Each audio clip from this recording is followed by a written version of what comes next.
That the reason we're here in the first place is that he called us to be here.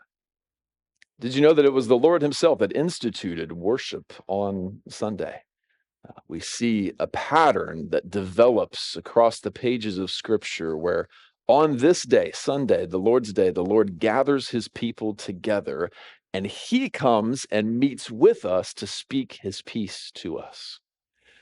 We see a prefiguring of that way back in the Exodus when the Lord promises, at every place where I cause my name to be remembered, I will gather there with them. I will be with them in my presence and I will bless them. He's speaking of the temples. He would first institute the tabernacle and later the temple. And he would say, I will rest my presence in this place. Come here and remember me and I will be there with you. But then after the resurrection of Jesus, the disciples just happen to be gathered on a Sunday. They're all together on a Sunday, and Jesus just appears before them. And he says, peace be with you. Another week or two, or however long goes by, it's a Sunday again. Disciples are gathered again. This happens twice in this very book of John. Jesus appears to him again. Boom. Says, peace be with you. Yet again.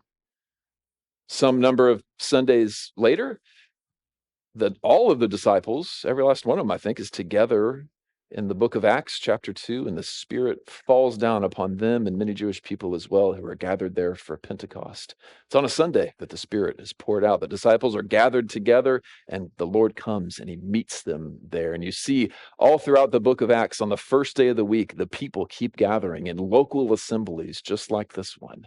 And when they do, the Lord comes with them and is with them. This pattern is so profound that it keeps going on until the book of Revelation, when this writer who wrote this story, John, is in prison for his preaching of the gospel. And so he cannot go to the local gatherings of the church because he's off on an island in prison. So he's in the Spirit on the Lord's Day alone. And guess who comes to be with him?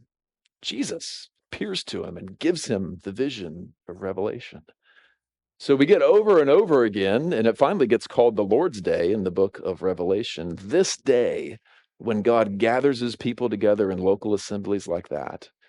And when we do gather, he actually comes here and speaks his peace to us. Point of all that is we didn't make this up, right? King Jesus instituted this thing that we do. And when we do it, he comes and he gathers with us and he speaks his peace to us.